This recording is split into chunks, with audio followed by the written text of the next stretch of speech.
यदा यदा हि धर्मस्य ग्लानिर्भवति भारत अभ्युत्थानमधर्मस्य तदात्मानं सृजाम्यहम् परित्राणाय साधूनां विनाशाय च दुष्कृतां संस्थापनार्थाय सम्भवामि युगे युगे।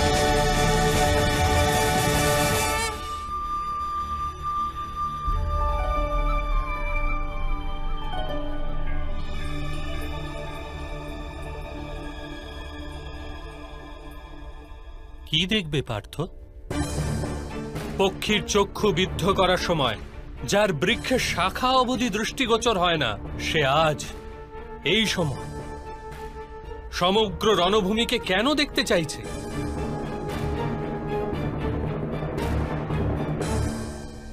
বিপক্ষের সেনাদলকে পরীক্ষণ করতে চাইছি মাধব, নিজেদের সেনাদলকেও নিরীক্ষণ করতে চাইছি, জানতে চাইছি এই যুদ্ধে কার মৃত্যুতে ধর্মের স্থাপনা হবে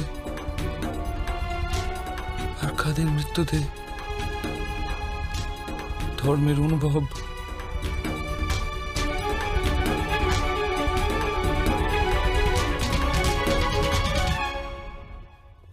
আমি জানতে চাইছি এই মহাযুদ্ধে আমার কি প্রাপ্তি হবে আর আমি কি হারাচ্ছি। এই যুদ্ধে তুমি বলিদান দিতে যাচ্ছ পার্থ। হারানো, প্রাপ্তি, এসব কি ব্যর্থ চিন্তা করছো? দান তাকেই বলে যাতে দানি হারায় আর যাচক প্রাপ্তি লাভ করে, কিন্তু বলিদান সেটাই হয় যা দানি দেয় আর সমগ্র জগৎ প্রাপ্ত করে। কিন্তু মাধব, আমি একলা দান দেওয়ার জন্য দাঁড়িয়ে নেই এখানে। লক্ষ সৈনিক নিজের প্রাণ আহুতি দেবে বলে দাঁড়িয়ে আছে। আমি স্থির করতে চাইছি এই মহাযুদ্ধে আমি কেবল অধর্মকে নাশ করছি নাকি তার সাথে ধর্মেরও নাশ করছি। আর এসব তুমি করবে পার্থ?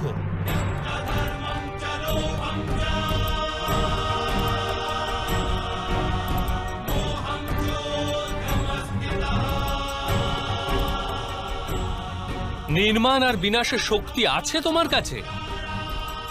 বিনাশ আর নির্মাণের কার্য তো স্বয়ং ঈশ্বর করে থাকেন পার্থ।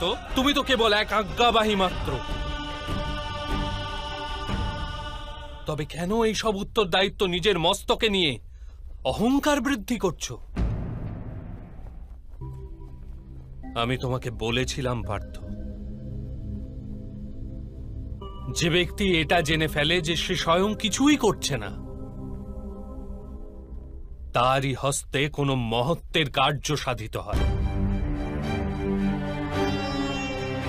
কদাপি তা তুমি ভুলে গেছ। এই কারণে দেখে নাও পার্থ, দেখে নাও যা দেখতে চাইছো। কারণ দান করবার পূর্বে যদি দানির হস্ত কম্পিত হয়, তবে তার দানের পুণ্য প্রাপ্তি হয় না।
ग्लानिर्भवति भारत अभ्युत्थानमधर्मस्य तदात्मानं सृजाम्यहम्।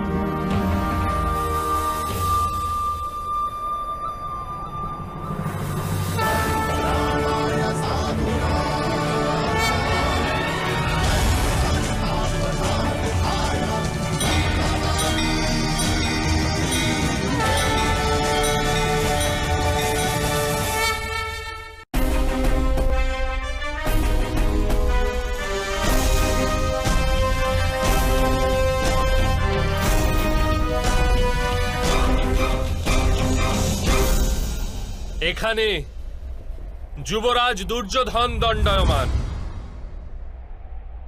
স্মরণ করো পার্থ, পাঞ্চালীকে দাসী বানিয়ে দূত সভায় আনার আদেশ ইনিই দিয়েছিলেন। দুঃশাসন, নিয়ে এসো ওই দাসী দ্রৌপদীকে এই রাজসভায়। যদি ওই অহংকারী নারী আমার আদেশ অস্বীকার করে, তাহলে তার কেশ আকর্ষণ করে টেনে নিয়ে আসবে এখানে।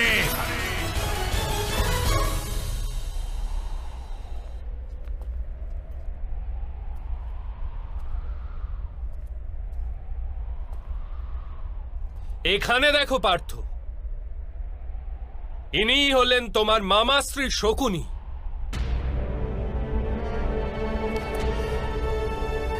আজ তো এর হস্তে তরবারি, কিন্তু ছলনার দ্বারা সংহারের প্রয়াস করে থাকেন সর্বদা।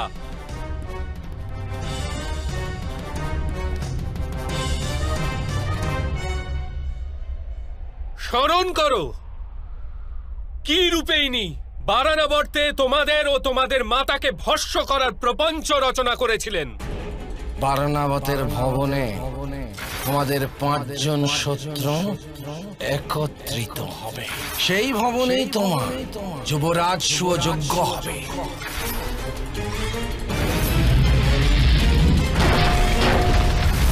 এবার এদিকে দেখো পার্থ, দুঃশাসন এই হাতই পাঞ্চালীর কেশ আকর্ষণ করার ধৃষ্টতা করেছিল।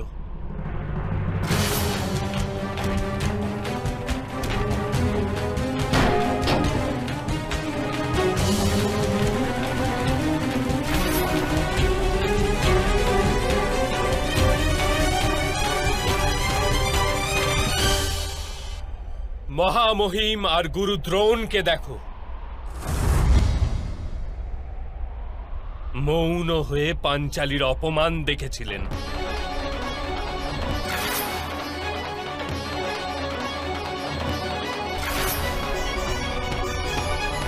ওইখানে অশ্বত্থামাকে দেখো আর স্মরণ করো কি প্রকার অশোভন শব্দের প্রয়োগ করেছিল। 5 জন ব্যক্তির সাথে সম্পর্ক রাখে যে স্ত্রী, তাকে ভগিনী বলতে আমি লজ্জা বোধ করছি।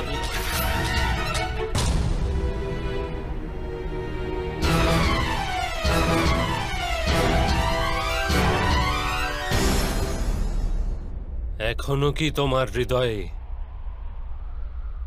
প্রতিশোধের অগ্নি জ্বলছে না পার্থ? ন্যায় বিচারের জন্য এখনো কি মন ব্যাকুল হচ্ছে না? এখনো কি অস্ত্র ধারণ করা সংকল্প জন্ম নিচ্ছে না হৃদয়ে? এখনো কি যুদ্ধ অনিবার্য প্রতিপন্ন হচ্ছে না?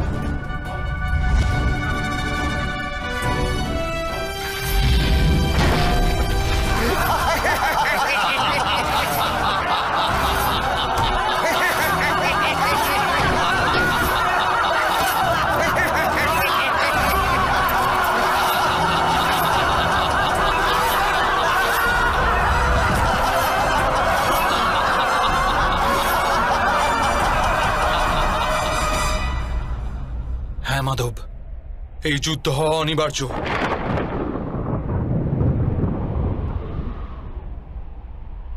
তবে এই যুদ্ধ তোমার কাছে অনিবার্য, তাহলে মহামহিমকে একবার পুনরায় দেখো পার্থ, আর স্মরণ করো কি রূপে উনি তোমাকে সুরক্ষা দিয়েছেন প্রতি পদক্ষেপে। স্বয়ং নিজের বলিদান দিয়ে তোমার আর তোমার পরিবারকে অধিকার প্রদানের প্রয়াস করেছেন।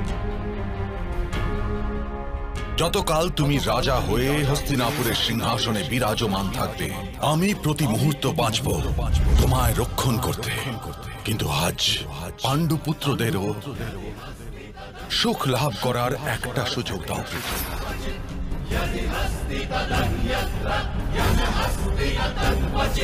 একবার পুনরায় গুরুদ্রোণকে দেখো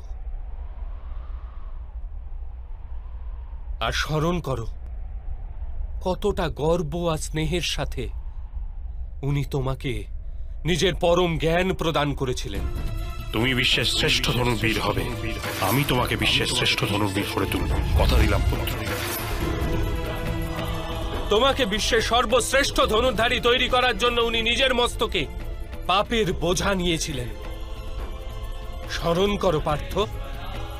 তুমি আমাকে গুরু দক্ষিণা রূপে নিজের দক্ষিণ হস্তের বৃদ্ধাঙ্গুলি দেবে।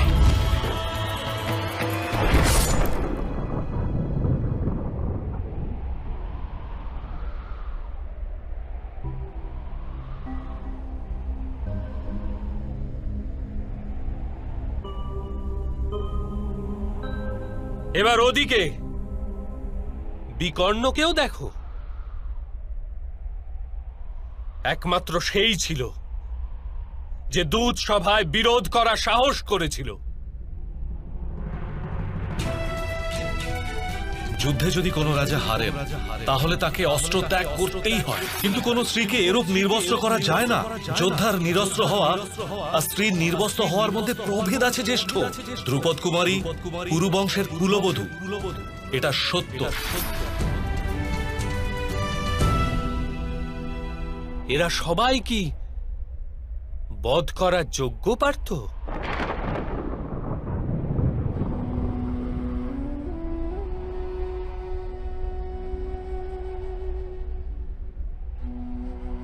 না মাধব, আমি এদের বধ কিরূপে করতে পারবো? অবশ্যই, কিন্তু নিজের পক্ষকেও দেখো পার্থ।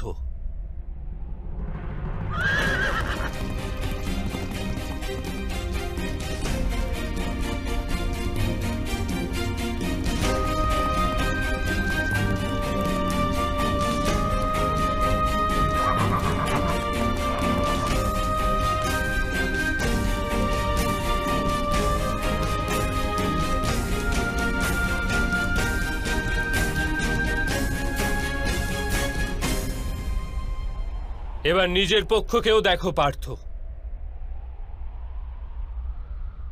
তোমার জ্যেষ্ঠ ভ্রাতা যুধিষ্ঠির, ভ্রাতা ভীম,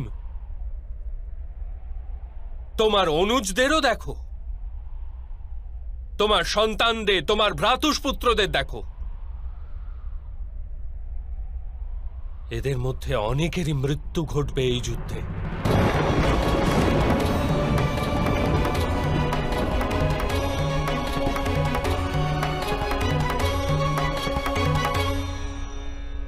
এদের সবার মৃত্যুর সম্ভাবনায় তোমার হৃদয় দুর্বল হচ্ছে না পার্থ?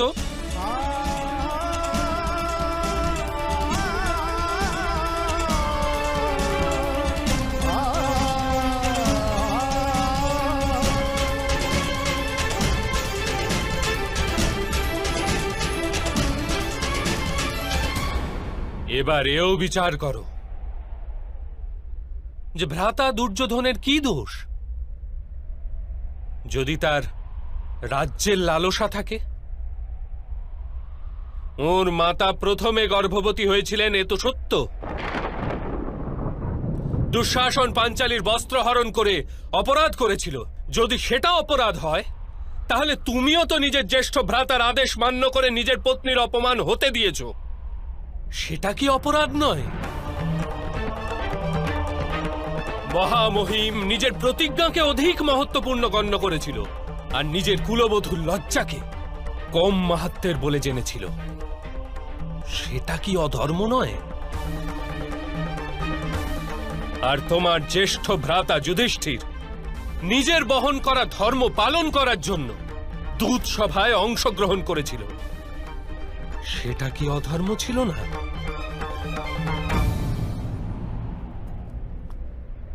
তাহলে কি ভ্রাতা দুর্যোধনকে শত্রু বলে গণ্য করা উচিত কার্য?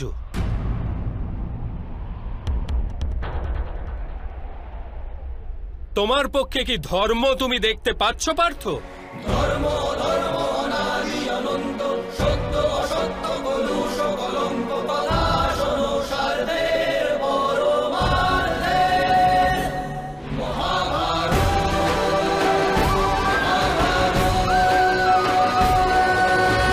আপনি যথার্থ বলেছেন মাধব। আমি দুই পক্ষেই ধর্ম দেখতে পাচ্ছি, আবার অধর্ম।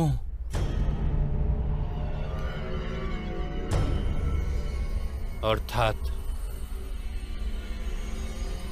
না তো তুমি যুদ্ধের তাৎপর্য বুঝেছ, না ধর্মের স্বরূপ জানতে পেরেছ পার্থ।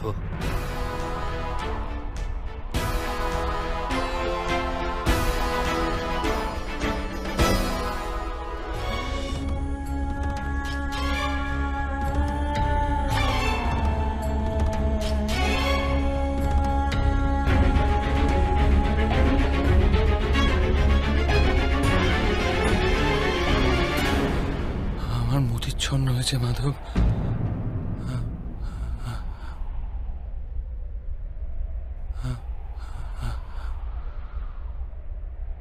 আমার সারা অঙ্গ কম্পিত হচ্ছে।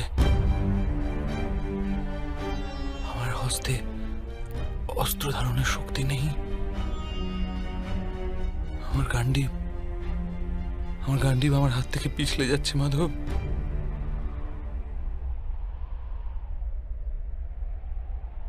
আমি কেবল ভয়ানক বিনাশ দেখতে পাচ্ছি, কেবল ভয়ানক বিনাশ।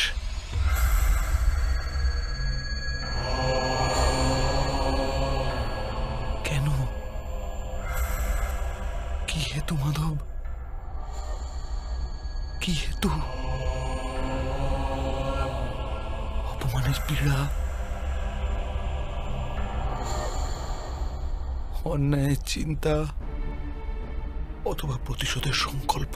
এরূপ কোনো কারণ নেই আমার নিকট, কোনো কারণ নেই মাধব যে আমি এত বড় বিধ্বংসের স্বীকার করতে পারি। না মাধব। বিধ্বংসই নবনির্মাণের কারণ পার্থ।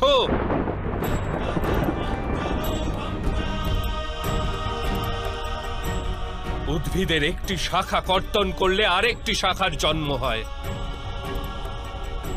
তুমি আজকের বিধ্বংস নিয়ে কেন ভয়ভীত হচ্ছ?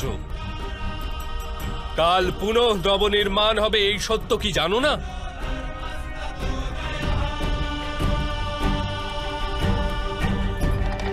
ক্লেবয়ং মাসমজ্ঞমপার্থ নে তৎপজূপ পদ্ধতি। এই নপুংসকতা তোমাকে শোভা দেয় না। যুদ্ধ করা তোমার একান্ত কর্তব্য পার্থ। অস্ত্র ওঠাও।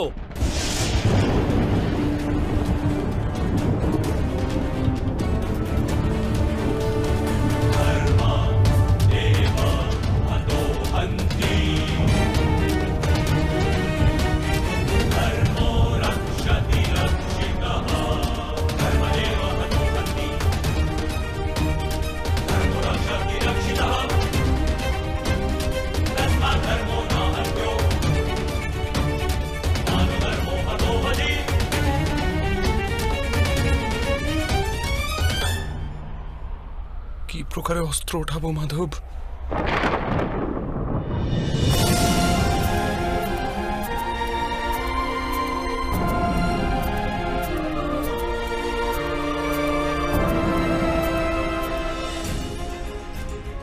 যাদের সেবা করা জীবনের পরম সৌভাগ্য গণ্য করা হয়,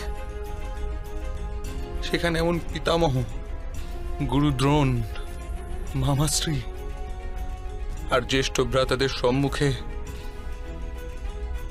অস্ত্র ধারণের সাহস নেই হৃদয়ে মাধব। ওদের বধ করে যদি আমার স্বর্গরাজ্য প্রাপ্তি হয়, সেটাও ব্যর্থ মাধব, সেটাও ব্যর্থ।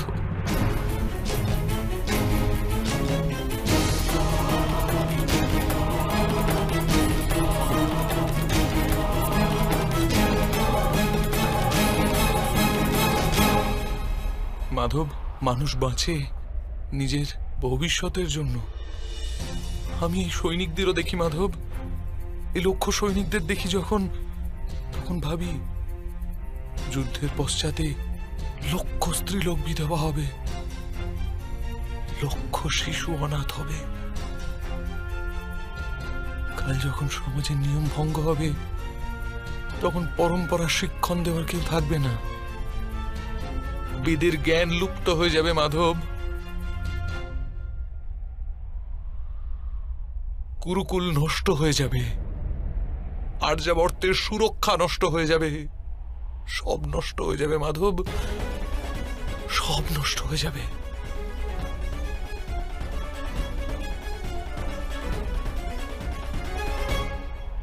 বুদ্ধিমান ব্যক্তিদের ন্যায় তর্কে অবতীর্ণ হও, কিন্তু বাস্তবে মূর্খতাপূর্ণ কথা বলো পার্থ। কি নষ্ট হয়ে যাবে? বৃক্ষের কিছু পত্র ঝরে গেলে বা উদ্গামিত না হলে তাকে আনন্দ বা দুঃখের কারণ বলা যায় না। পত্রের জন্মের উদ্দেশ্য আর তার জীবনের অর্থ কেবল বৃক্ষকে জীবিত রাখার জন্যই হয়। তেমনি মানুষের জন্ম আর জীবনের কারণ বাস্তবে সমাজের সুখ, সমাজ সংসারের জন্য, আর এই সমগ্র সংসার সৃষ্টির জন্য, আর এই সমগ্র সৃষ্টি স্বয়ং পরমাত্মার জন্য পার্থ। যে এই সত্যকে অনুধাবন করে তার নিকট ধর্মের মার্গ সর্বদা স্পষ্ট দৃশ্যমান। হ্যাঁ পার্থ, এই যুদ্ধে বিধ্বংস হবে, অবশ্যই হবে, কিন্তু এও জেনে রাখো নতুন পরম্পরা নির্মাণও হবে। পুরানো পরম্পরা বিষাক্ত হয়ে গেছে। 1000 বর্ষ পূর্বে বেদ যেই ধর্মের স্থাপনা করেছিল তা আজ কেবল শব্দ হয়ে রয়ে গেছে। যে বর্ণ ব্যবস্থা মানুষের বুদ্ধির ওপর ভিত্তি করেছিল তা আজ মানুষের জন্মের ওপর নির্ভরশীল হয়ে গেছে। শোষণের মাধ্যম প্রস্তুত হয়েছে পার্থ। পুরাতন ব্যবস্থা ভেঙে পড়বে, নতুন ব্যবস্থার জন্ম হবে। পুরনো ধর্ম নতুন রূপ নিয়ে প্রতিভাত হবে।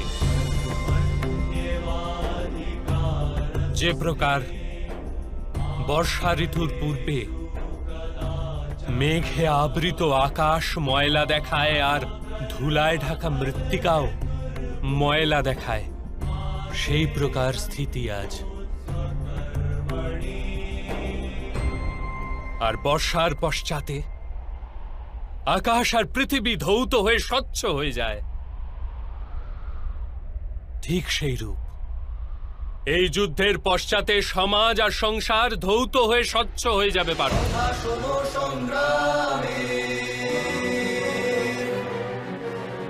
এই যুদ্ধের পশ্চাতে এই সংসার আর সমাজ স্পষ্ট হয়ে যাবে। সে কারণে মোহ ত্যাগ করো পার্থ, সমগ্র সংসারের কল্যাণের চিন্তা করো। অস্ত্র ওঠাও আর যুদ্ধ করো, অস্ত্র ওঠাও আর যুদ্ধ করো, অস্ত্র ওঠাও আর যুদ্ধ করো।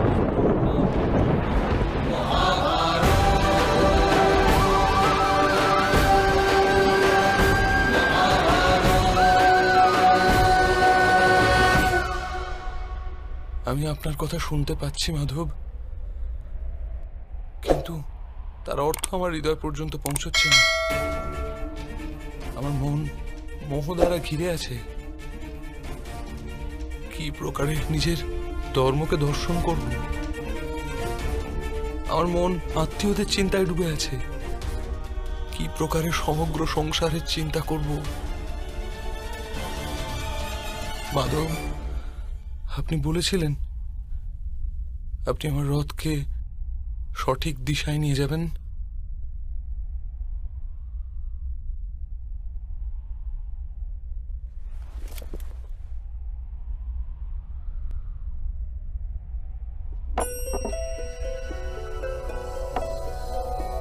नारायणं नमस्कृत्य नरं चैव नरोत्तमं देवीं सरस्वतीं व्यासं আমার আত্মার সারথি হয়ে আমার জীবন রথকে সঠিক মার্গে নিয়ে আসুন মাধব।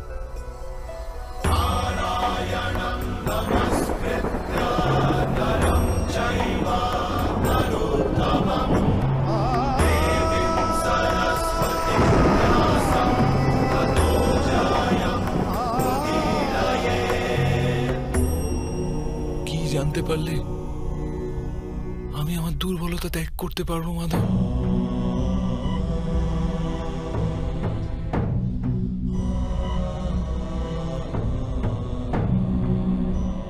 ওঠো পার্থ,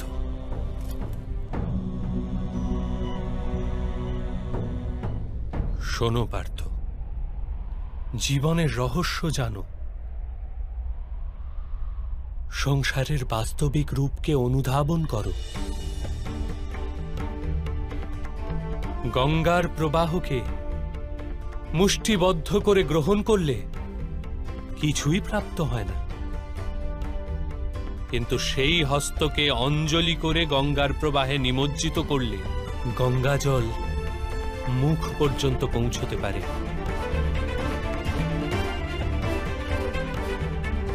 ভেবে দেখো পার্থ, অহংকারে মুষ্টিবদ্ধ করছো না সমর্পণের অঞ্জলি বানিয়েছ তুমি?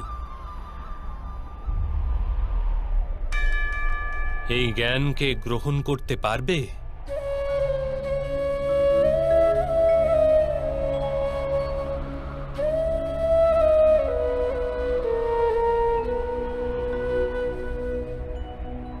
এ সংসার আসলে কি পার্থ? মানব, দানব, পশু, পক্ষী, জন্তু, কীট, মৎস্য, বৃক্ষ, এইসব কি রূপে সৃষ্টি হয়? কোন পদার্থ থেকে এদের জন্ম হয়? কি রূপে চলাচল করে? কি রূপে বাঁচে? মৃত্যু কি রূপে হয় এদের? আর মৃত্যুর পশ্চাতেই বা কি হয় তাদের?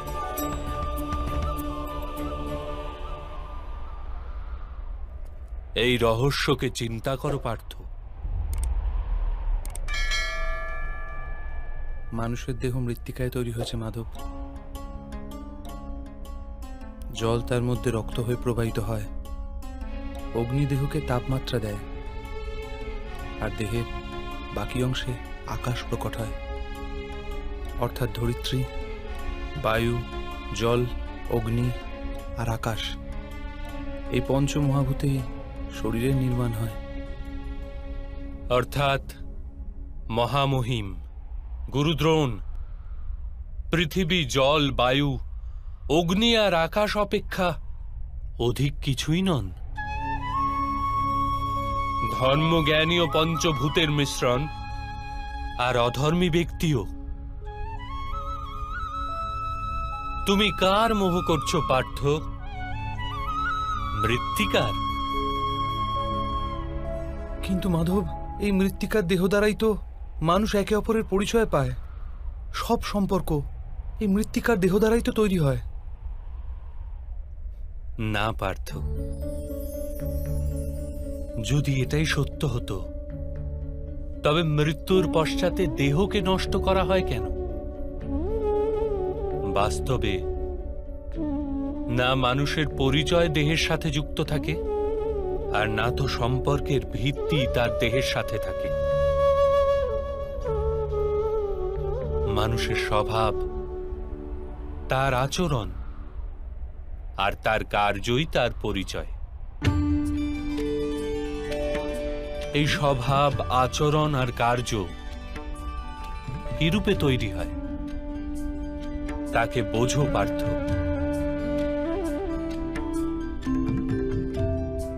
মানুষের জীবন কেবল দৃশ্যমান আর অদৃশ্য পদার্থের মিলন মাত্র পার্থ। কিন্তু তথাপি প্রত্যেক মানুষের স্বভাব তথা কার্য ভিন্ন ভিন্ন প্রতিপন্ন হয়। এর কারণ হল সৃষ্টির 3 গুণ,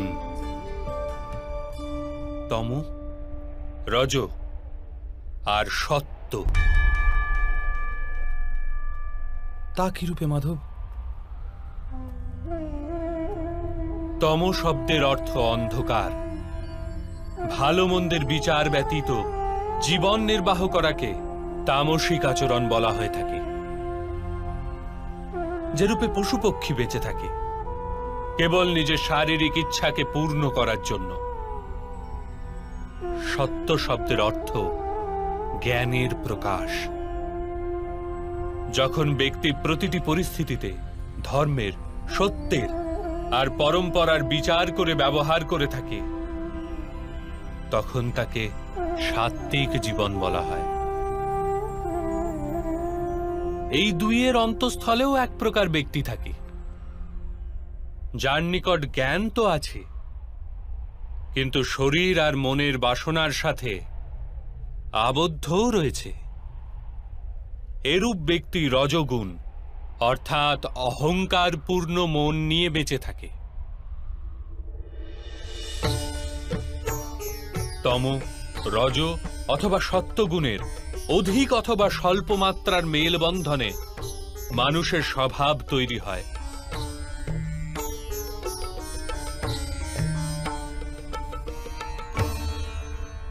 সামনে দেখো পার্থ,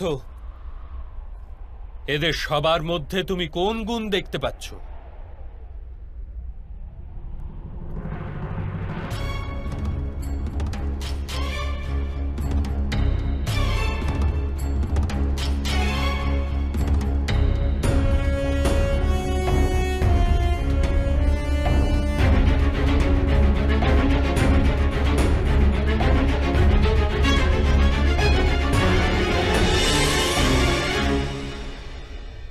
যুবরাজ দুর্যোধন ধর্ম জানেন কিন্তু নির্বাহ করেন না। তার জীবনের মূল কেন্দ্র অহংকার, অর্থাৎ তার মধ্যে তমগুণ কম, রজগুণ অধিক আর সত্যগুণ পূর্ণতা পায়নি।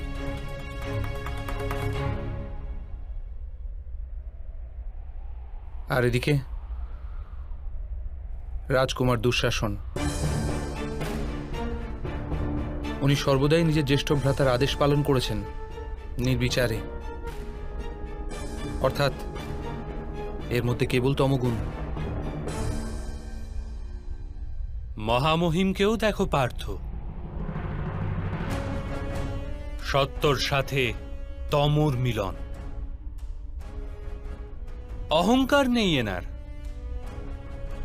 কিন্তু পুরাতন ধর্ম, পুরাতন পরম্পরার প্রতিজ্ঞার দ্বারা আবদ্ধ। আবশ্যকতা হওয়া সত্ত্বেও নিজের প্রতিজ্ঞা ভঙ্গ করতে পারেন না।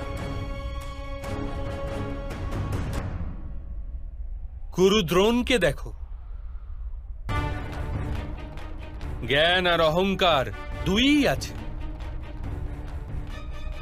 জ্ঞান তো মানুষকে মুক্তি দান করে, কিন্তু এনার অহংকার এনাকে মুক্ত হতে দেয় না।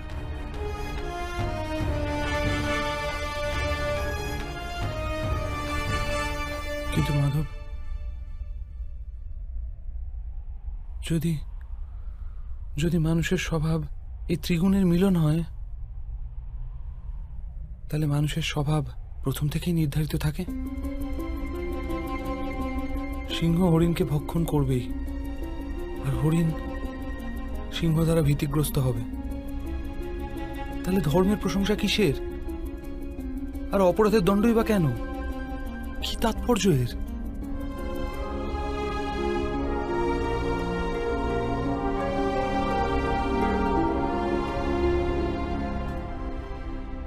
উত্তম প্রশ্ন করেছ পার্থ, কিন্তু প্রথমে মানুষ আসলে কি সেটা জেনে নাও।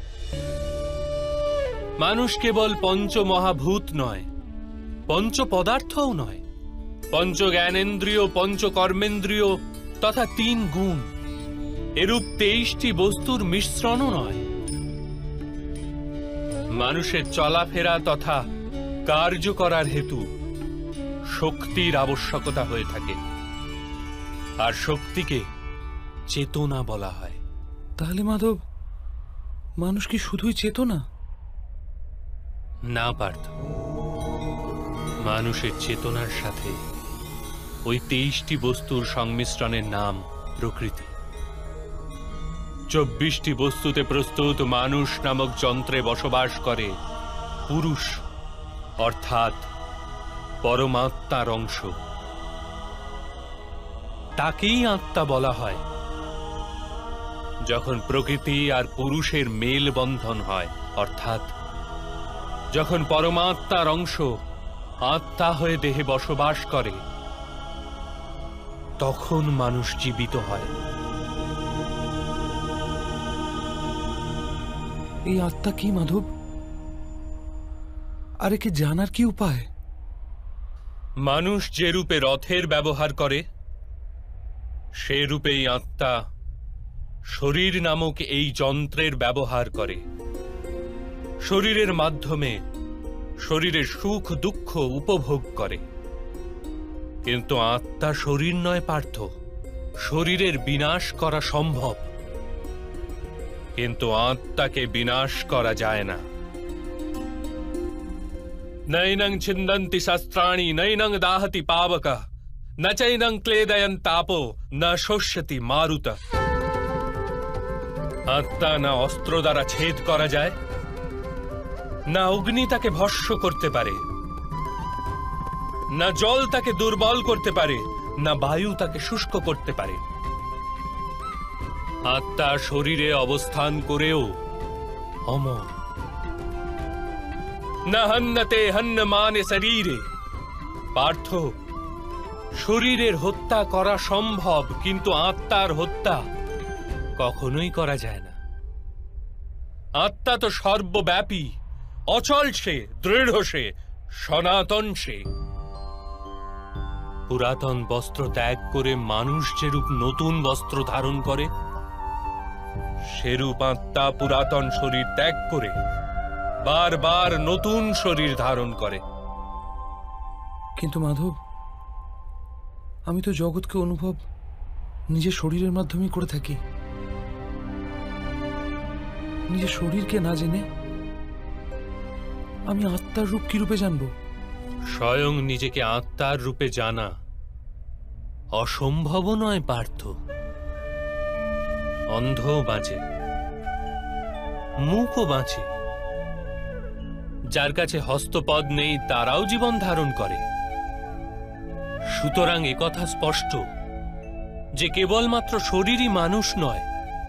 যে ব্যক্তি চেতনা হারিয়ে ফেলে, যে মূর্ছিত হয়ে পড়ে, সেও জীবিতই থাকে। এই হেতু স্পষ্ট যে মানুষের চেতন গুণ কেবলমাত্র শরীর নয়। এই প্রকারে যে ব্যক্তি নিজের ভেতর অন্বেষণ করে, আমি ইন্দ্রিয় নই, শরীর নই, অনুভূতি নই, চিন্তা নই, কেবল জ্ঞানও আমি নই, যে এটি ক্রমশ উপলব্ধি করে, সে অন্তিমে স্বয়ং নিজেকে আত্মার রূপে জেনেই যায়। এই আত্মার কার্যকারিতা কি মাধব?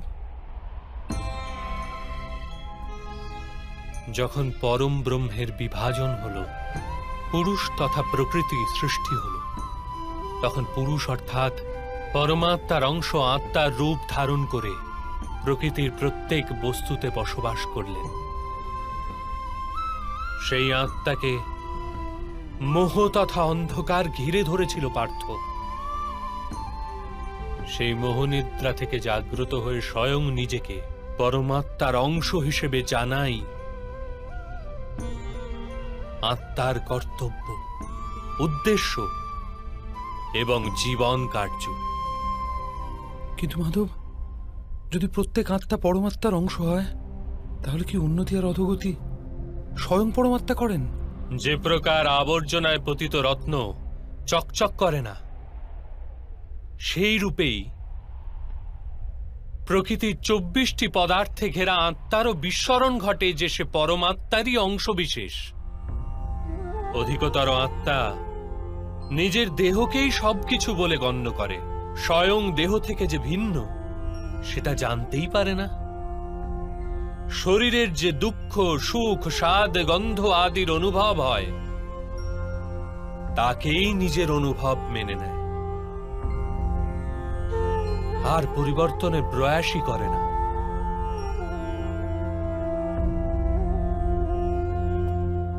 যে আত্মা পরিবর্তনের প্রচেষ্টাই করে না,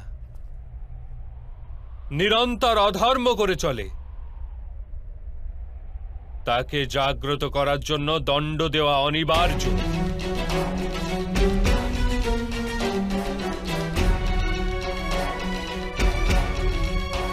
তুমিও এটা জেনে নাও পার্থ, যে তুমি কোনো শরীর নও, কেবলমাত্র এক আত্মা। এই রণভূমিতে পরিলক্ষিত প্রত্যেক যোদ্ধা তা নয় যা তুমি ওদের গণ্য করছো। কিছু সময়ের জন্য এরা শরীরে বাস করেছে মাত্র, এদের শরীরের মৃত্যু হবে, কিন্তু এরা সবাই অমর। সে পুনরায় নতুন শরীর ধারণ করবে। যতক্ষণ স্বয়ং নিজেকে শুদ্ধাত্মা রূপে না জানবে, যতক্ষণ অধর্মকে ত্যাগ করে ধর্মে দৃঢ় না হবে, ততক্ষণ এরা জন্মাতে এবং মরতেই থাকবে। এটি ব্রহ্মবিদ্যার প্রথম পাঠ পার্থ। যে জন্মেছে সে অবশ্যই মরবে, আর যে মারা যায় সে অবশ্যই পুনরায় জন্ম নেবে। এই মহাজ্ঞানকে সাংখ্যযোগ বলা হয়।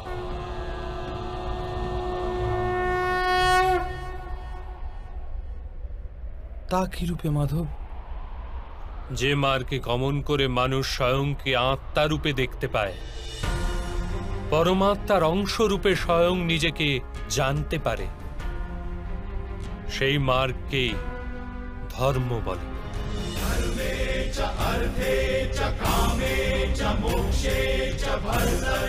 যখন মানুষ স্বয়ং নিজেকে পরমাত্মার অংশ বিশেষ হিসেবে জেনে ফেলে, তখন সে অনুভব করতে পারে যে সৃষ্টি পরমাত্মা, আর এই পরমাত্মাই সৃষ্টি। সৃষ্টি আর পরমাত্মায় কোনো পার্থক্য নেই।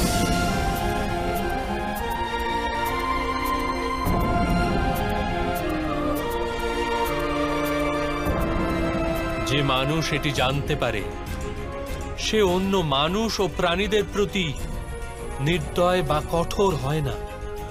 সে এটি জানে যে জিহ্বা কাটলে পীড়া কেবল জিহ্বার হয় না, তার অনুভূতি সমগ্র শরীরের হয়। ঠিক সেরূপেই একজন মানুষের পীড়া হলে সমগ্র সংসার সেই পীড়া অনুভব করে। যতক্ষণ পর্যন্ত সংসারের একজন মানুষও পীড়িত, ততক্ষণ বাস্তবে কারো সুখী সম্পূর্ণ হতে পারে না। এটি জানার পশ্চাতে মানুষের মন করুণায় ভরে যায়, তাকে ধর্ম বলে। যখন কেউ তমগুণ দ্বারা আবিষ্ট থাকে, তখন সে অপরের প্রতি কঠোর, নির্দয় ও স্বার্থপর হয়ে ওঠে। নিজের নিশ্চিত সুখের জন্য অপরকে দুঃখ প্রদান করে। তার পরমাত্মার অভিমুখে গতি হয় না, অর্থাৎ অধর্ম পরমাত্মার থেকে দূরে নিয়ে যাওয়ার মার্গ মাত্র। অর্থাৎ অধর্ম তো অজ্ঞানতার অপর নাম। তাহলে তো অজ্ঞানীর প্রতি দয়া হওয়া আবশ্যক। দণ্ডের কি তাৎপর্য?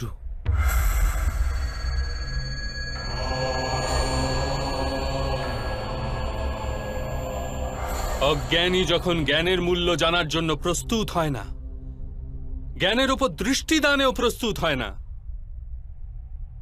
তখন দণ্ড প্রদানই দয়া।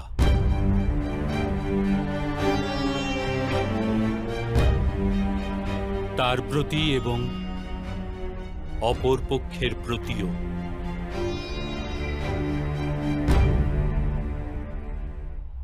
সৃষ্টির গতি সর্বদাই পরমাত্মার অভিমুখে হোক, এটিই অনিবার্য। কিন্তু কখনো কখনো এরূপ স্থিতি উৎপন্ন হয়ে পড়ে যে অজ্ঞান, মোহ আর অধর্ম বৃদ্ধি পায়। সংসার থেকে ধর্ম লুপ্ত হওয়ার ভয় উৎপন্ন হতে থাকে। সংসার থেকে যখন ধর্ম লুপ্ত হয়ে যায়, তখন করুণাও নষ্ট হয়ে যায় আর সত্যও নষ্ট হয়ে যায়। আগামী প্রজন্মের যাতে ধর্ম প্রাপ্তি হয়, সেই কারণে আজ অধর্মীদের নাশ করে ধর্মের পুনঃস্থাপনা করা অত্যন্ত অনিবার্য।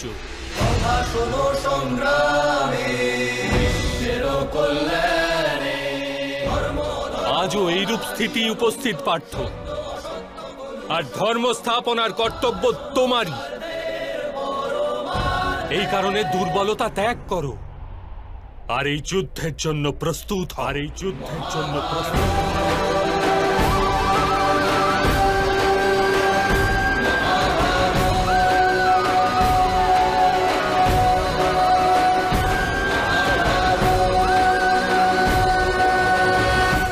কিন্তু আমার হস্তে হত্যা হবে মাধব। আমার কারণে কারো প্রাণ চলে যাবে, তাহলে আমার অন্তরের করুণার বিনাশ ঘটবে না? আর যদি ধর্মের মূল ভিত্তি করুণা হয়, তাহলে আমার আত্মা অধর্মী হয়ে যাবে না?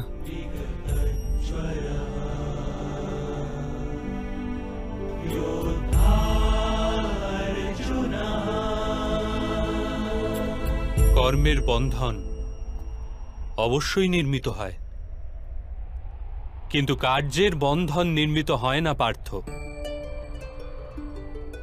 তোমার কর্ম ও কার্যের কি প্রভেদ তা জানা অত্যন্ত আবশ্যক। সকল কর্মই কার্য, কিন্তু সকল কার্য কর্ম নয়। কর্ম সেই কার্যকে বলে যার সাথে ফলের আশা জড়িয়ে থাকে। মানুষ যখনই সুখের, সম্পত্তির অথবা প্রশংসা প্রাপ্তির আশা রেখে কোনো কার্য করে, তখন সে কার্যের ফলের বন্ধনে আবদ্ধ হয়। যখন কোনো কর্ম ফলের আশা নিয়ে করা হয়, তখন তাকে সকাম কর্ম বলা হয়। আর যখন কোনো কর্ম কোনো ফলের আশা ব্যতি রেখে করা হয়, তখন তাকে নিষ্কাম কর্ম বলা হয়। এই কারণেই তাকে বারংবার জন্মগ্রহণ করতে হয়। বাস্তবে মানুষ কোনো কর্মবন্ধনে আবদ্ধ হয় না, কর্মের সঙ্গে যুক্ত ফলের আশায় সে আবদ্ধ হয়। কিন্তু মাধব, যদি এই যুদ্ধে তোমার বিজয়ী হওয়ার আশা থাকে, তবে পরাজিত হলে তোমার ভীষণ দুঃখ হবে। আর সেই দুঃখ তোমাকে দিয়ে অপর কোনো কার্য করাবে, যার কারণে তোমাকে পুনরায় জন্ম নিতে হবে। আর যদি তুমি বিজয়ী হও, তবে তোমার অহংকার বৃদ্ধি পাবে, আর সেই অহংকার তোমাকে বিশ্ব বিজয়ের জন্য প্রেরণ করবে, তোমাকে দিয়ে হত্যা করাবে, আর সেই পাপ তোমাকে বাঁধবে। চিন্তা করে দেখো, যদি তোমার এই যুদ্ধে না বিজয়ের মোহ থাকে আর না পরাজয়ের ভয়, তবে এই যুদ্ধ সমাপ্তির পশ্চাতে তোমার সুখ প্রাপ্ত হবে না দুঃখ? না সুখ মাধব, আর না তো দুঃখ। অর্থাৎ তোমার সুখ, দুঃখ, হতাশা, নিরাশা, অহংকার যুদ্ধের কারণে নয়। যুদ্ধের সাথে তুমি যে আশা পোষণ করেছ, সেই কারণে। এ কথা কি সত্য নয় পার্থ?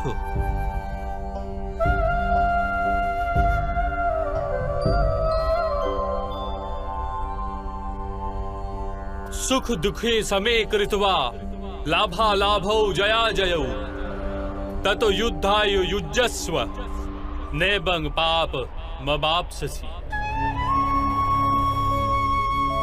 অর্থাৎ সুখ দুঃখকে সমান গণ্য করে, লাভ হানি জয় পরাজয়ের বিচার না করে যদি তুমি যুদ্ধ করো কৌন্তেয়, তাহলে তুমি পাপের ভাগীদার হবে না।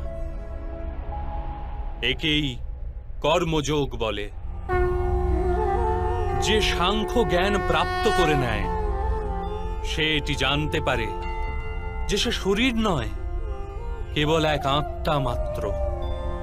শরীরের ভোগ আর অনুভব কেবল মৃত্যু পর্যন্ত, অর্থাৎ বাস্তবিক নয়, কেবল মায়া মাত্র। তার নিকট কর্মযোগী হওয়া সরল হয়ে যায়। কিন্তু মাধব, যদি কার্যেই বন্ধন সুনিশ্চিত হয়, তাহলে সংসার ত্যাগ করে সন্ন্যাস নেওয়া উচিত নয়? এই চিন্তাধারারই পরিণাম স্বরূপ আজ এই যুদ্ধ ঘটছে পার্থ।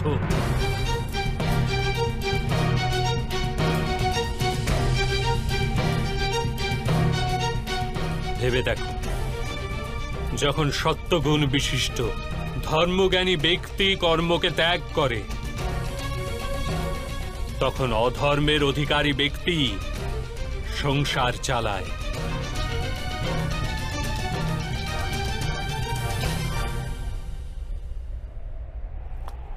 যদি মহামহিম সংসারকে পরিত্যাগ না করতেন, তবে অধর্ম এত বৃদ্ধি পেত না।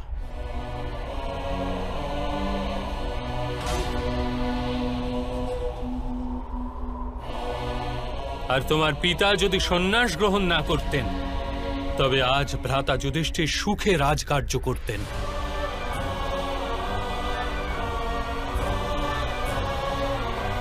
আর নিজের প্রজাদের ন্যায় ও ধর্মের জ্ঞান দান করতেন। কিন্তু এটি দুঃখজনক কথা পার্থ, যে সত্যগুণের অধিকারী ব্যক্তি সংসারকে লাভ দিতে পারে, কিন্তু সেই সন্ন্যাসের কথা চিন্তা করে। যেরূপে জল তো বাষ্প হয়ে উড়ে যায়, আর আবর্জনা আবর্জনা সেখানেই পড়ে থাকে, ঠিক সেই রূপ সত্যগুণী সৎ ব্যক্তি তো সংসারকে ত্যাগ করে দেন, আর তমগুণযুক্ত অধর্মী লোক সংসারের সকল কার্য করতে থাকে। এই কারণেই সংসারে পাপ আর অধর্ম বৃদ্ধি পায়।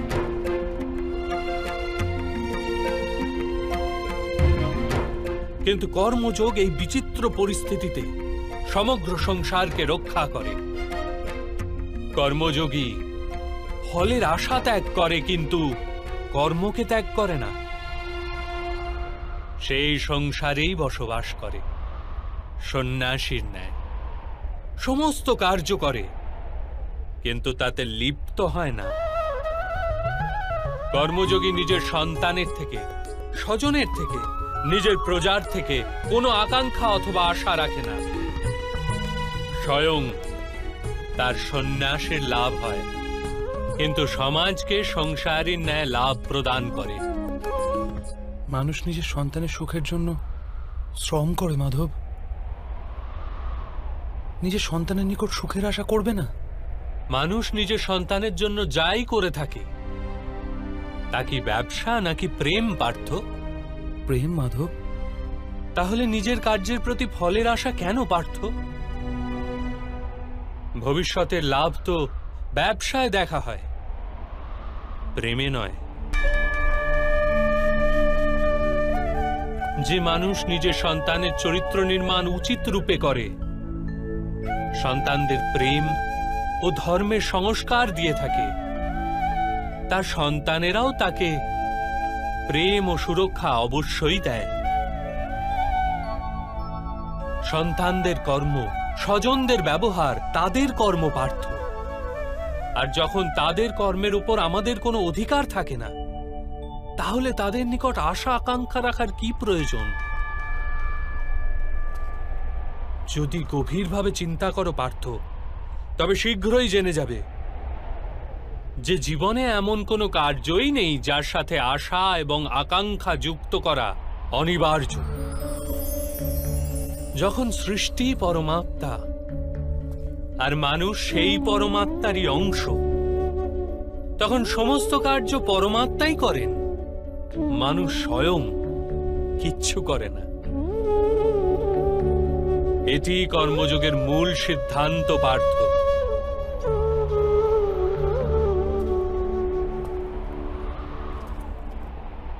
তোমাকেও কর্মযোগী হয়ে এই যুদ্ধে অংশগ্রহণ করতে হবে পার্থ। ত্রেগুণিয়া বিশ্বা বেদা নিস্ত্রেগুণো ভবার্জুন নির্দ্বন্দ্ব নিত্য সত্ত্বস্থ নির্যোগ ক্ষেম আত্মবান। তিনটি গুণ পরিত্যাগ করে নির্গুণ হয়ে যাও পার্থ। এই দ্বন্দ্ব থেকে মুক্ত হয়ে যাও। সর্বদা সত্য অর্থাৎ পরমাত্মায় বুদ্ধি প্রয়োগ করে কর্তব্য নির্বাহ করতে থাকো। কিছু প্রাপ্তি লাভের আশা আর কিছু প্রাপ্ত বস্তুকে সংরক্ষণ করার চিন্তা পরিত্যাগ করো পার্থ, আর নিজের আত্মাকে স্বতন্ত্র করো।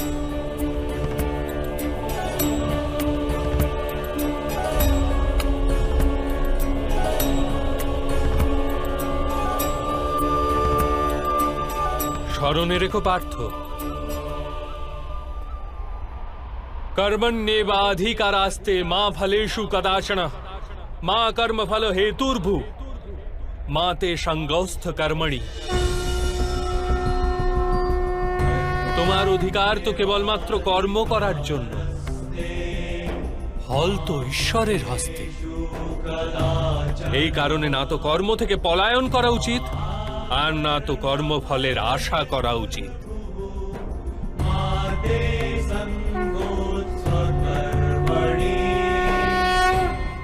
তাহলে ফলের আশা ত্যাগ করবে, কিন্তু কর্ম পরিত্যাগ করবে না। এরূপ কর্মযোগীকে কি রূপে চেনা যায় মাধব? विषया विनिवर्तन्ते निराहारस्य देहिन रसवर्जं रसयापस्य परं दृष्ट्वा निवर्तते। শোনো পার্থ, যে স্বাদ থেকে মুক্তি পাওয়ার জন্য আহারকেই ত্যাগ করে, বাস্তবে তার মন থেকে স্বাদের লালসা কখনোই যায় না। তার দু প্রকারের হানি হয়।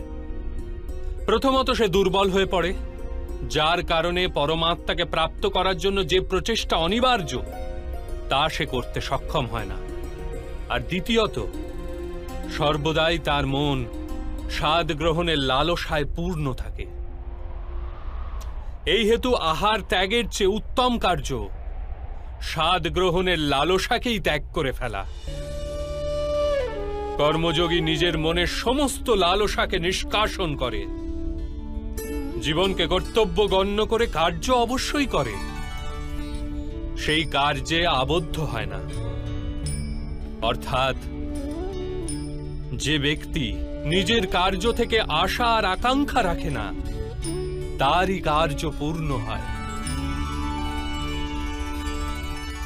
একবার বিফল হয়েও যার মন টলে না, একবার সফল হয়েও যে ব্যক্তি নিজেকে সর্বশ্রেষ্ঠ গণ্য করে না, এইরূপ ব্যক্তিকেই কর্মযোগী বলা হয়। আর এইরূপ ব্যক্তি জীবনে বারংবার সফল হয়।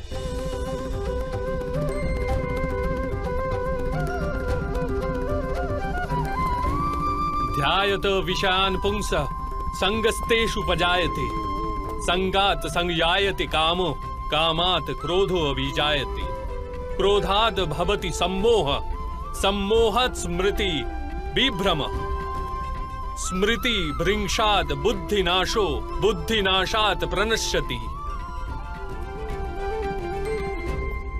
ফলের আশায় কামনা প্রকট হয়, আর কামনার তো স্বভাবই হলো অসন্তুষ্ট থাকা। অসন্তোষ থেকে ক্রোধ উৎপন্ন হয়ে থাকে, আর ক্রোধ থেকে মোহ জন্ম নেয়। মোহের তরুণ ব্যক্তি আচার ও ব্যবহারের জ্ঞানই ভুলে যায়। জ্ঞান ভুলে গেলে বুদ্ধি চলে যায়, অনুচিত প্রকারের কার্য করতেই থাকে, আর সমাজ এরূপ ব্যক্তির শত্রু হয়ে পড়ে। আর অন্তিমে এরূপ মানুষের পূর্ণতার পতন ঘটে।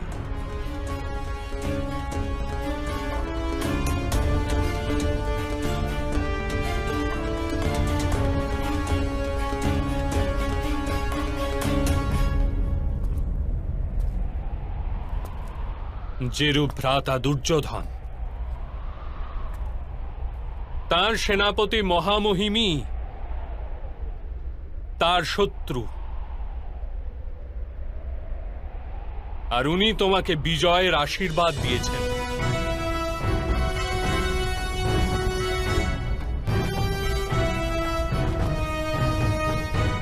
পার্থ, কর্মযোগ ব্রহ্মবিদ্যার দ্বিতীয় পদক্ষেপ।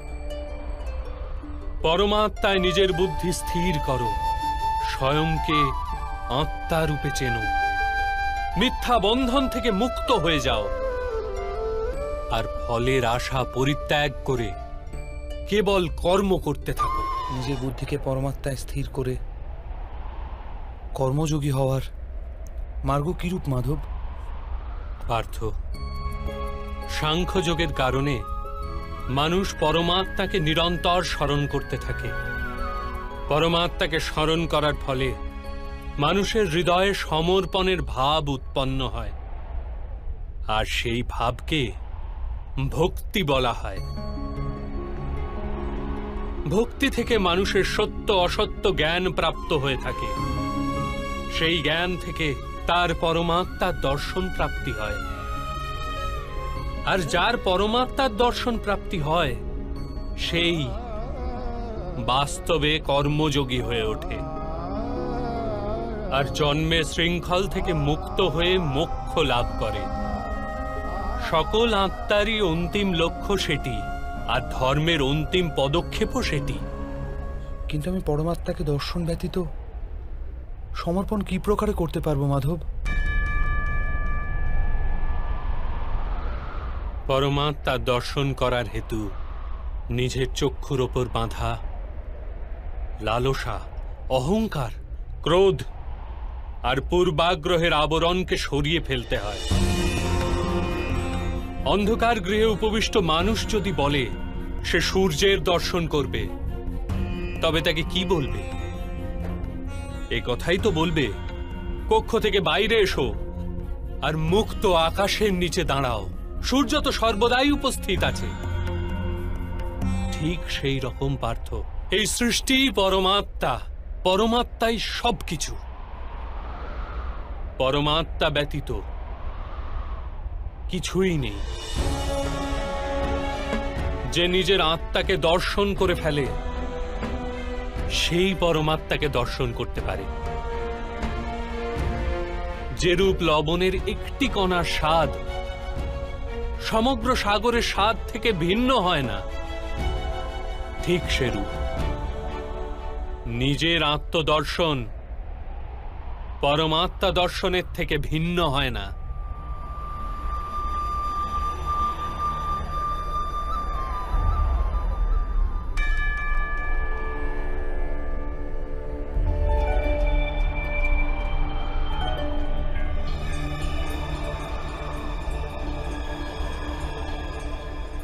অর্থাৎ মাধব, আপনিও কি পরমাত্মা?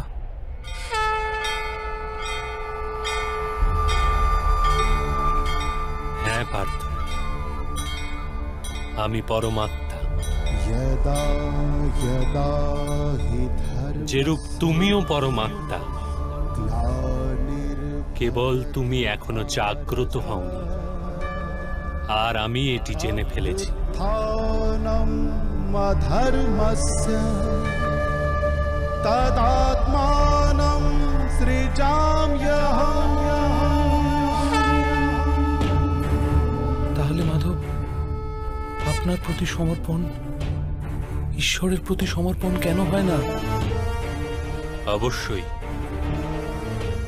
আমার প্রতি সমর্পণই পরমাত্মার প্রতি সমর্পণ। সর্বধর্মান পরিত্যাজ্য মামেক শরণং ব্রজ। সমগ্র জগতে ত্যাগ করে আমার শরণাগত হও পার্থ। ধর্মস্য আমি সংসার, আমি সংসারের প্রতিটি কণা, আমি সূর্য আর আমি চন্দ্র, আমি নক্ষত্র আর আমি সমস্ত গ্রহরাজি। আমি সূর্য অপেক্ষাও অধিক পুরাতন আর বৃক্ষে বিকশিত কুড়ি অপেক্ষাও নূতন। আমি সমগ্র মনুষ্য জাতি, আমি স্বর্গ এবং নরক ধারণকারী শক্তি। আমি দুর্যোধন,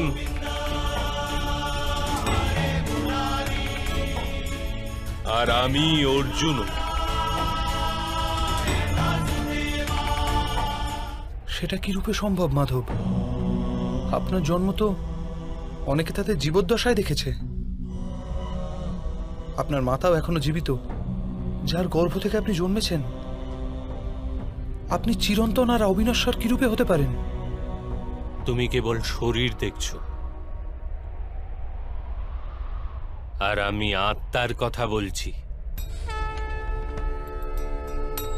আমার অনেক জন্ম হয়েছে পার্থ, আমি অনেক অবতার রূপ ধারণ করেছি, অনেক প্রকার শরীর ধারণ করেছি আমি, আর এই মৃত্তিকায় মিশে গেছি।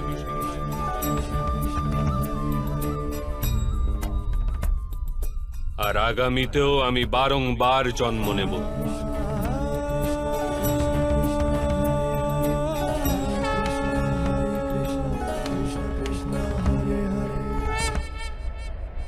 यदा यदा हि धर्मस्य ग्लानिर्भवति भारत अभ्युत्थानमधर्मस्य तदात्मानं सृजाम्यहम् परित्राणाय साधूनां विनाशाय च दुष्कृतां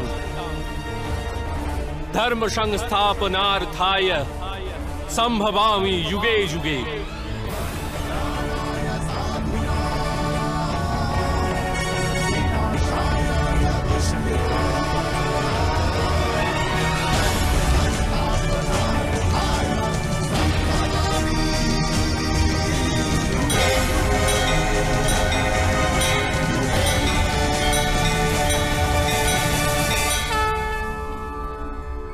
যখনই ধর্মের হানি ঘটে, যখনই অধর্ম বৃদ্ধি পায়, তখনই সৎ পুরুষদের উদ্ধার হেতু, অধর্মীদের বিনাশ হেতু আর ধর্মের পুনঃস্থাপনা হেতু আমি জন্মগ্রহণ করি।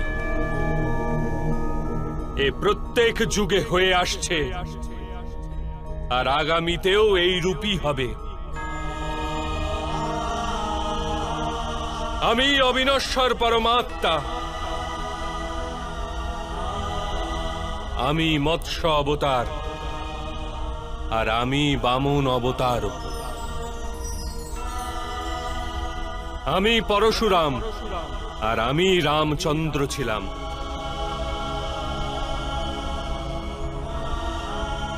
আমি ব্রহ্মা, বিষ্ণু আর মহেশ্বর, আর আমি সরস্বতী, কালী এবং লক্ষ্মীও।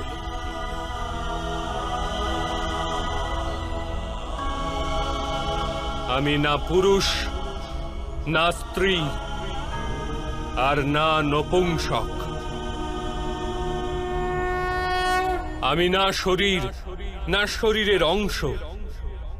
আমি জ্ঞান, আমি সৃষ্টি, চৈতন্য, আর পরম ব্রহ্ম। আমি সমস্ত কিছু, আর আমি কিছুই নই।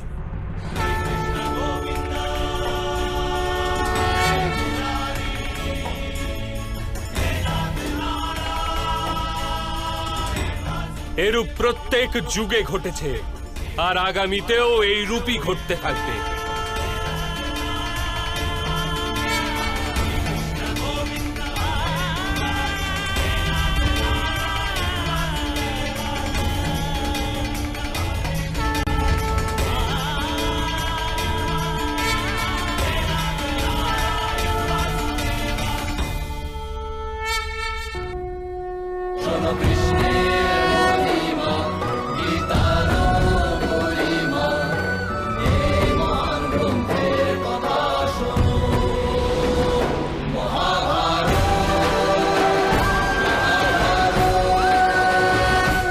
যখন তুমি আত্মজ্ঞান প্রাপ্ত করবে পার্থ, স্বয়ংকে আমার সাথে যুক্ত করতে পারবে। তখন তুমিও আমারই মতো স্বয়ংকে পরমাত্মা রূপে দেখতে পাবে। কিন্তু সেই পদ প্রাপ্তি করার হেতু আমার প্রতি সম্পূর্ণ সমর্পণ অনিবার্য। সমর্পণ কি মাধব?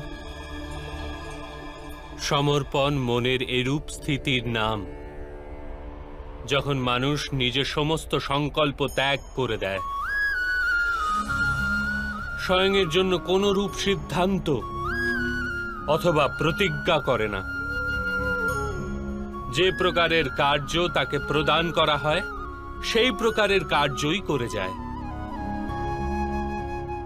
বাস্তবে সমর্পণের প্রকৃত অর্থ হল নিজে নিজেকে, নিজের মনকে, বুদ্ধিকে, জ্ঞানকে, ইচ্ছাকে, আশাকে, নিজের ভাবনাকে, নিজের সমস্ত কিছু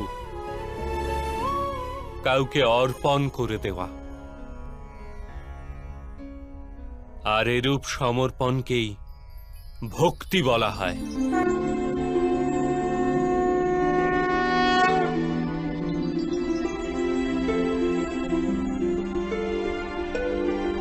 পত্নীর সমর্পণ পতির ওপর থাকে, একজন যোদ্ধার সমর্পণ থাকে সেনাপতির ওপর, একজন শিষ্যের হৃদয়ে গুরুভক্তি থাকে। তাহলে কি সমস্ত ভক্তি এক প্রকার? সবার কি এতে ঈশ্বর প্রাপ্তি হয়? না পার্থ, মানুষ যার প্রতি সমর্পিত হয় তারই অনুরূপে গড়ে ওঠে সে। তার মনে কোনো সন্দেহ বা কোনো প্রশ্ন জন্ম নেয় না। কোনো দুরাচারের প্রতি সমর্পণ সেই মানুষের কার্যকে দূষিত করে তোলে।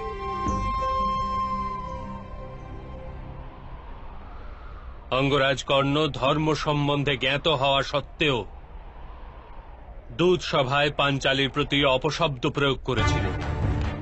যে পাঁচজন পুরুষের সাথে সম্পর্ক রাখে, বেশ্যা হয় সেই স্ত্রী। তার কারণ ছিল অঙ্গরাজ কর্ণের ভ্রাতা দুর্যোধনের প্রতি সমর্পণ।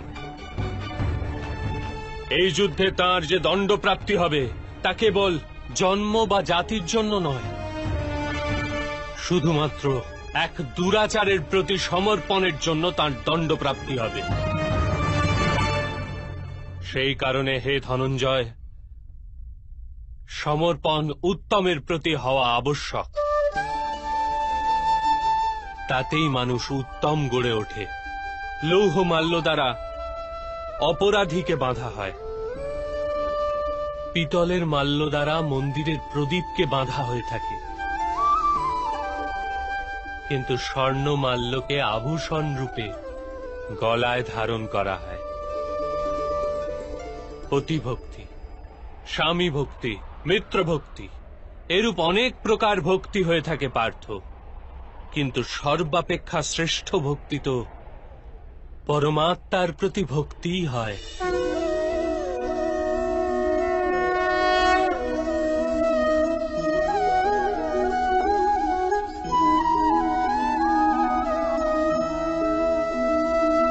কিন্তু পরমাত্মার ভক্তির সাথে সাংখ্য আর কর্মযোগের কি সম্পর্ক?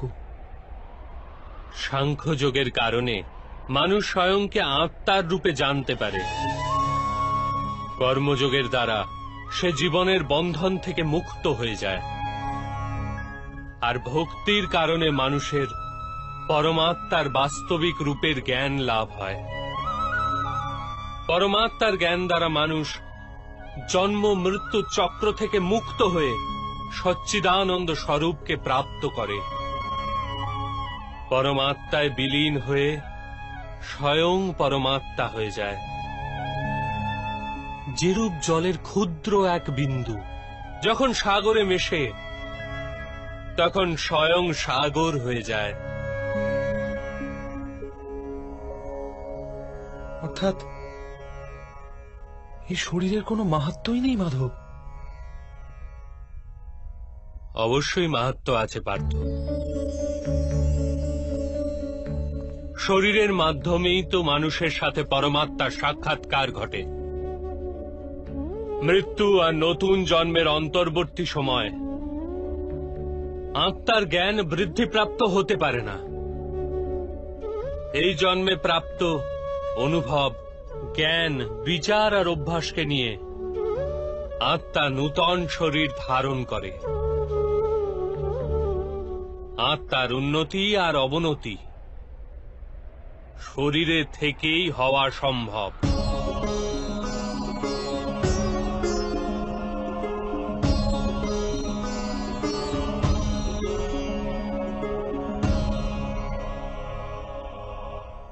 কিন্তু মাধব, এখানে উপস্থিত ব্যক্তিদের বধ করে আমরা কি ওদের উদ্ধার পাওয়ার সম্ভাবনা নষ্ট করে দেব না?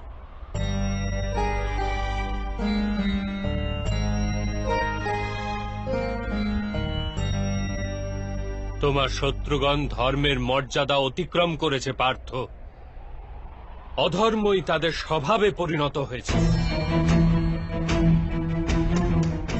তাদের উদ্ধার এখন অসম্ভব।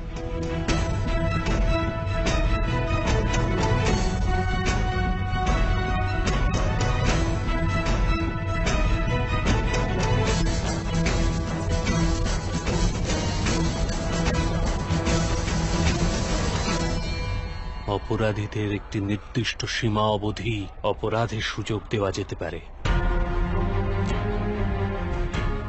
আমিও শিশুপালের ৯৯টি অপরাধ ক্ষমা করেছিলাম, কিন্তু ১০০ অপরাধের পশ্চাতে তাকে দণ্ড প্রদান করা আবশ্যক ছিল।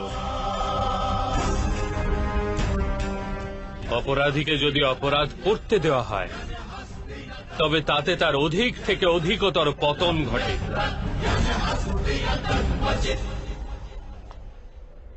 তাকে অধর্ম থেকে প্রতিহত করাই করুণা ধনঞ্জয়। এই আত্মারা মরবে না। অধর্মপূর্ণ দূষিত শরীর ত্যাগ করে নূতন শরীর ধারণ করবে, আর সেই শরীরেই তাদের প্রগতির সম্ভাবনা অধিকতর হবে। এ কথা চিন্তা করে যদি তুমি যুদ্ধ করো তবে তা উচিত কার্য। মানুষের শরীর তার সম্পত্তিও আর মর্যাদাও। ধর্মের মার্গে যাত্রাকারী মানুষ নিজের শরীরকে শুদ্ধ করে থাকে, আর তারই মাধ্যমে আত্মার সাথে সাক্ষাৎকার ঘটে। একেই ক্ষেত্রজ্ঞ সম্বন্ধ বলা হয়ে থাকে। আমি এর তাৎপর্য বুঝতে পারলাম না মাধব। যখন মানুষ একথা জেনে ফেলে যে তার শরীর একটি ভূমিখণ্ড মাত্র, অর্থাৎ এটি ক্ষেত্র, আর সে সেই শরীরে বসবাসকারী, শরীরকে উপলব্ধিকারী, অর্থাৎ সে ক্ষেত্রজ্ঞ,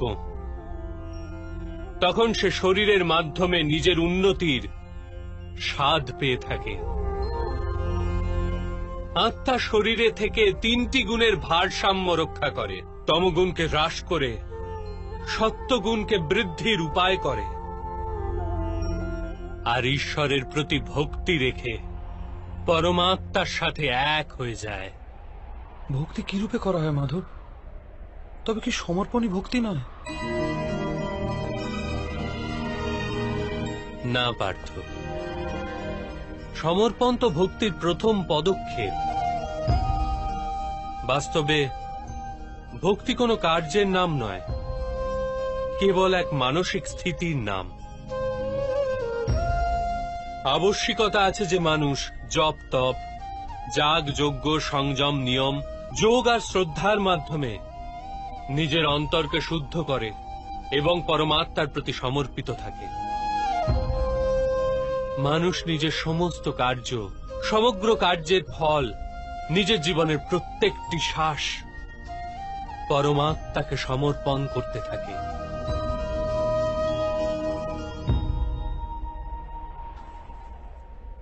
যদি ভক্তি কেবল মানসিক স্থিতি, তবে জপ তপ আদি কি মাহাত্ম্য মাধব? যে রূপে আজ ধৌত করা পাত্র কাল পুনরায় ময়লা হয়ে যায়, সেরূপেই মানুষের মন বারবার পরমাত্মা হতে বিমুখ হয়ে যায়। এই কারণেই প্রয়োজন আছে যে জপ তপ আর সাধনা ইত্যাদির মাধ্যমে স্বয়ংকে নিরন্তর এ স্মরণ করানো উচিত যে তার জীবন পরমাত্মার প্রতি সমর্পিত। কোন তীরে অবগাহন করা হবে তার তো কোনো মাহাত্ম্য নেই, মাহাত্ম্য তো অবগাহন করায়। ভক্তিযোগের একটি সারাংশ পার্থ, মানুষ নিজের জীবন পরমাত্মাকে অর্পণ করে পরমাত্মার ভক্তি করতে থাকবে, আর সপ্ত গুণ দ্বারা যুক্ত সম্পত্তিকে সযত্নে রক্ষা করবে। সত্যগুণের সম্পত্তি কাকে বলা হয় মাধব? अहिंसा सत्यम क्रोधस्त्याग शांति ही पेशुनम दया भूतेष्वलोलुप्तम मार्दवम हीर चापलम तेज क्षमा धृति शोचम द्रोह नातिमानिता भवन्ति संपदम देवी अभिजातस्य भारत। बिना कारणे तथा स्वार्थेर हेतु हिंसा करा অধর্ম পার্থ। বাস্তবে অহিংসাই পরম ধর্ম, আর তার সাথে সত্য, ক্রোধ না করা, ত্যাগ, মনের শান্তি, নিন্দা না করা, দয়া ভাব, সুখের প্রতি আকর্ষিত না হওয়া, বিনা কারণে কোনো কার্য না করা, তেজ, ক্ষমা, ধৈর্য, শরীরের শুদ্ধতা, ধর্মের বিরোধিতা না করা তথা অহংকার না করা, এই সব গুণকে সত্য গুণের সম্পত্তি বা দৈবিক সম্পত্তি বলা হয়। এর দ্বারাই মানুষ পরমাত্মার অর্থাৎ আমার ভক্তি করতে সক্ষম হয়, জীবনের কর্তব্যকে বহন করে চলে, ধর্মের স্থাপনা করে চলে, আর কর্মফলের আশা পরিত্যাগ করে জীবন যাপন করে। তাকে আমি নিঃসন্দেহে এই জন্মেই সন্তোষ প্রদান করি, আর মৃত্যুর পশ্চাতে নিজেরই হৃদয়ে স্থান দিয়ে থাকি। আপনার রূপ কি রূপ মাধব? সাংখ্যযোগের মাধ্যমে আমি জানতে পেরেছি আমি এক আত্মা, অমর আমি, আর এই নশ্বর শরীরে কেবল কিছু সময়ের জন্য বসবাস করছি। কর্মযোগের মাধ্যমে আমি জানতে পেরেছি যে কোনো ফলের আশা করে না, কেবল কর্ম করে, তার জীবনে শান্তি ও সফলতা প্রাপ্তি হয়। ভক্তিযোগের মাধ্যমে আমি আপনার প্রতি সমর্পণের মাহাত্ম্য জেনেছি।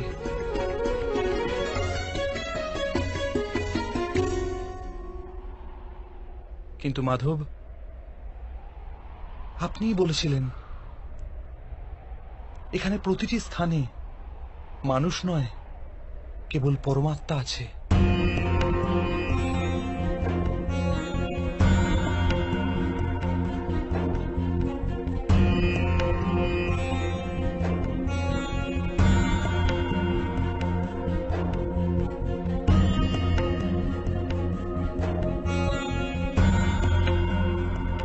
কিন্তু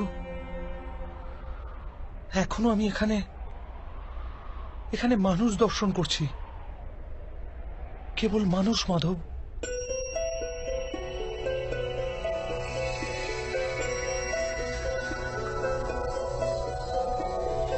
नारायणं नमस्कृत्य नरं चैव नरोत्तमं देवीं सरस्वतीं व्यासं ततो जयमुदीरये। আমি আপনার বাস্তব রূপ দর্শন করতে চাইছি মাধব। আপনার শক্তি, আপনার জ্ঞান, তেজ, ঐশ্বর্যময় পরমাত্মা স্বরূপকে প্রত্যক্ষ দর্শন করতে চাইছি মাধব। আমাকে আপনি অবিনাশী স্বরূপের দর্শন দিন মাধব। আমার সমস্ত সন্দেহের অবসান ঘটান।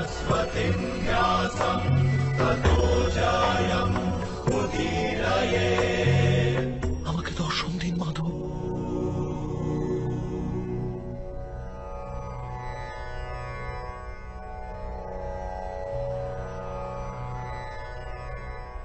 দেখো পার্থ,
সাংখ্যযোগ থেকে কর্মযোগ, কর্মযোগ থেকে ভক্তিযোগ, আর ভক্তিযোগ থেকে জ্ঞান যোগ প্রাপ্তি হয়ে থাকে।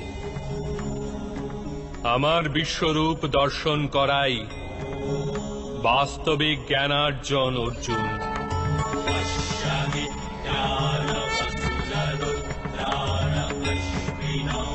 Marutas একমাত্র জ্ঞান, যা বিশ্বের সমস্ত জ্ঞান ও বিজ্ঞানের মূলাধার।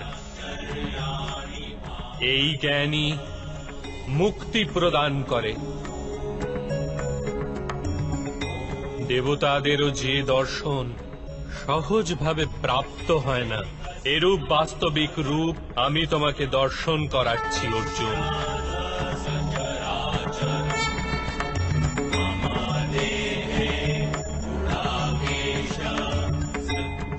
আমি এই পৃথিবীর কোণে কোণে বসবাস করি, আর এই পৃথিবী সূর্য, চন্দ্র, নক্ষত্র আর গ্রহরাজি আমারই অন্তঃস্থলে বাস করে।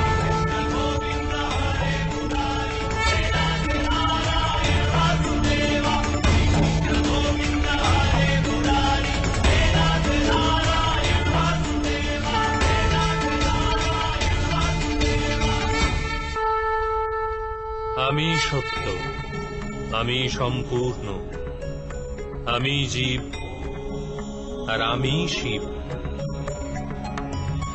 অক্ষরে আকার আমি, বেদ মধ্যে সামবেদ, দেব মধ্যে ইন্দ্র, প্রাণী মধ্যে চেতনা, যক্ষ মধ্যে কুবের, রুদ্রের মধ্যে শঙ্কর, বসুদের মাঝে অগ্নি, পর্বতের মধ্যে সুমেরু, আর ঋষিদের মধ্যে ভৃগু। ধ্বনির মধ্যে ওঙ্কার আমি, যজ্ঞ মধ্যে জপ, আর বৃক্ষের মধ্যে পবিত্র পিপুল বৃক্ষ। বুদ্ধিতে স্মৃতি, মেধা, ধৃতি আর ক্ষমা আমি। আমি কীর্তি, গন্ধর্ব মধ্যে চিত্ররথ আমি, দেবর্ষি মধ্যে নারদ, আর মুনিদের মধ্যে কপিল। অশ্বদের মধ্যে উচ্চৈশ্রবা, হস্তি মধ্যে ঐরাবত, আর পশুদের মধ্যে সিংহ, পক্ষীদের মধ্যে গরুড়, মানুষের মধ্যে রাজা, আর অস্ত্রের মধ্যে বজ্র আমি। গাভীদের মধ্যে কামধেনু, সর্প মধ্যে বাসুকী, শেষ নাগ আমি, যমরাজ আমি, বরুণ দেব আমি, আর বায়ুও আমি। ভগবান রাম আমি, পবিত্র গঙ্গা আমি, সৃষ্টি মধ্যে আদি, মধ্য তথা অন্ত আমি। ব্রহ্মবিদ্যা আমি, মহাকাল আমি, আর ব্রহ্মাও। প্রভা, বিজয়, সত্য আমি, নিশ্চয় আমি। দণ্ড, শক্তি, নীতি, মৌনতা তথা তত্ত্বজ্ঞানও আমি।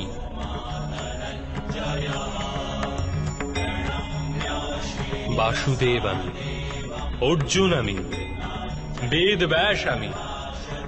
এরূপ কিছুই নেই যা আমি নই।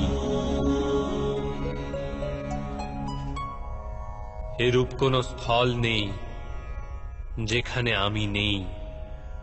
আমি সময়, আর আমি জীবন ও মৃত্যু অর্জুন। এখানে উপস্থিত সমস্ত মানুষের মৃত্যু হয়ে দাঁড়িয়ে আছে।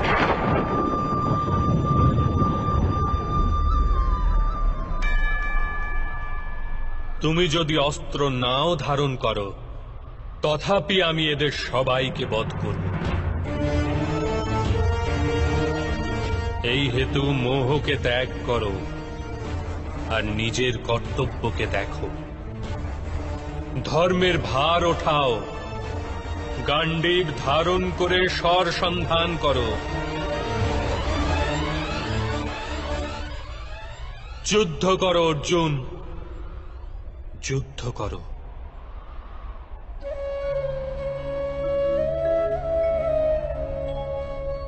হে মাধব, হে মধুসূদন, আজ আমার সমস্ত সন্দেহের অবসান ঘটল।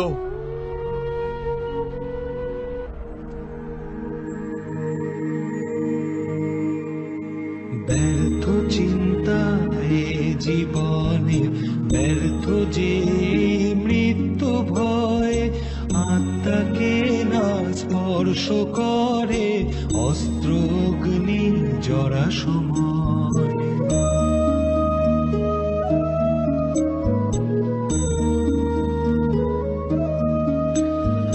পঞ্চভূতের নির্মিত এই দেহ কেবল বস্ত্র যে,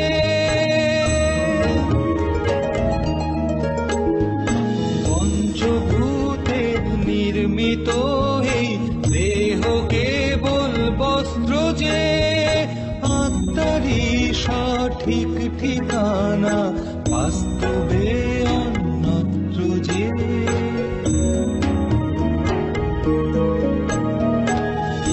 পরিবর্তনী সত্য মোহমায়া মিথ্যা সব, রিক্ত হাতেই আসা যাওয়া ভরাই তবু মায়ার ভব।